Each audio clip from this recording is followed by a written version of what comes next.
There's a few people who've said now that I should replace the coil in the rotor with permanent magnets to get rid of the parasitic loss.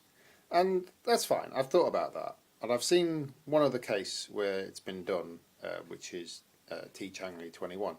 And he's done that on his moped, but I think that goes slower than he had it when it was on a coil.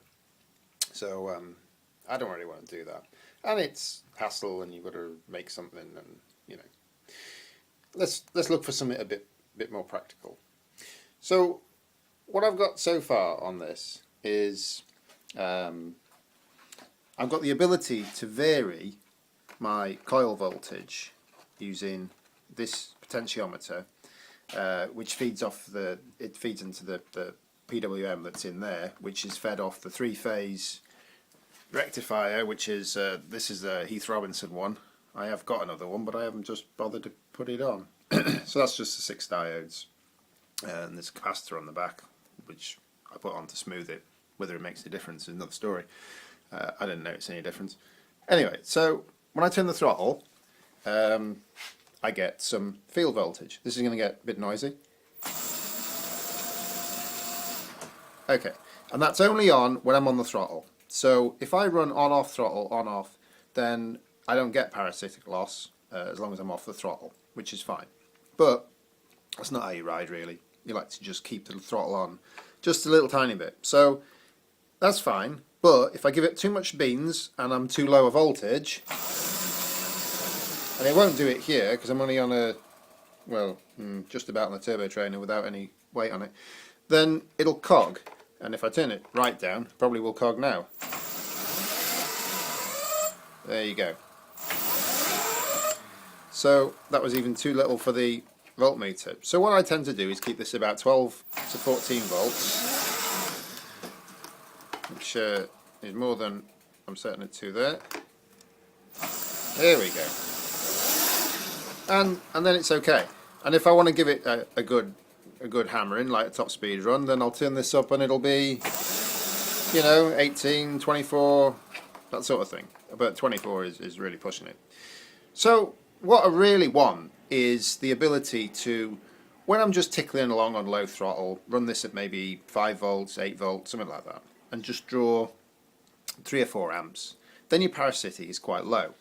And then when I want to open the throttle, I want more voltage, so I don't get this slip and this cogging.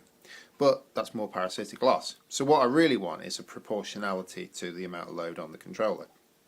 Now, I could probably measure current, and I think there is a device that you can do this, and I have ordered one off eBay as a little Hall effect signal generator based on current measurement. And that's fine, we'll see what happens there. But in the interim, I thought I'd see what else I can do.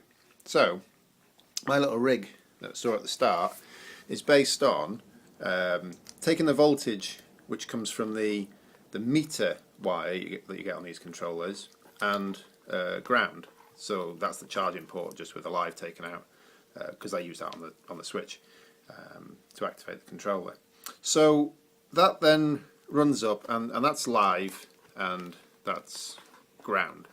So that runs up, and I've got parallel arrangement here with a couple of clips. This is all very Heath Robinson, just to see what it looks like. So one side of it goes into coil of a relay, and that's a 2.7k coil resistance and a 47 microfarad capacitor. This is just stuff that I've got knocking about in a box, so I thought I'll see what it does. And then on the output side of the relay, that's just going to the multimeter, which is on continuity test. Okay, in parallel with the coil, I've got a panel voltmeter, because this signal should go up to 25 volts or something like that. Anyway, so we'll see what happens, and if we do get a bit of this going closed circuit, then we know where our changeover is. So this will get a bit noisy again. I'll put the throttle on, and we'll see what happens.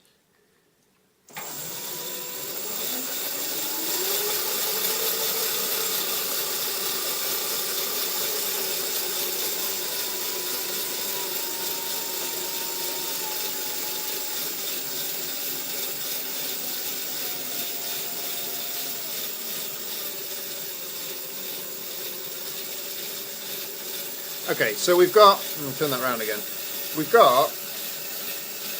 We went for closed circuit at something like 10 volts.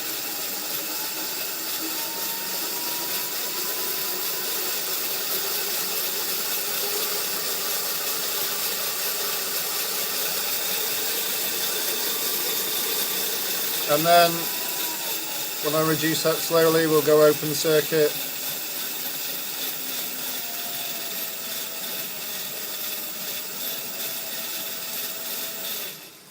At something like 5 volts.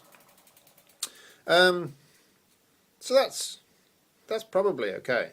What I'll end up doing is putting a trim pot resistor in with that coil, just to be able to vary that a little bit with load, because I might want that to have a switch point at a higher load. Okay, so the plan is then, on the outlet side of that, what I'm going to do is I'm going to splice into this yellow, which is the output to the pulse width modulating control, and I will set this dial to be the maximum that I want, which is 18 or 24, and I'll be able to vary that still. But when the relay is open, that yellow will go through another trim pot, and I'll set that trim pot up to be about to give me about half the voltage on the coil. So when I'm tickling along, I should get 5-10 volts, whatever it is, and when I'm giving it the beans, the relay will close and I'll get 24 volts or thereabouts, whatever I want to set that to. But I'll be able to vary that again. So a couple of things to vary, well, 3 things to vary, and well, we'll see how it goes. At the end of the day, just to get some parasitic losses down and make this a little bit more drivable and economical. Well, we'll see what happens next video.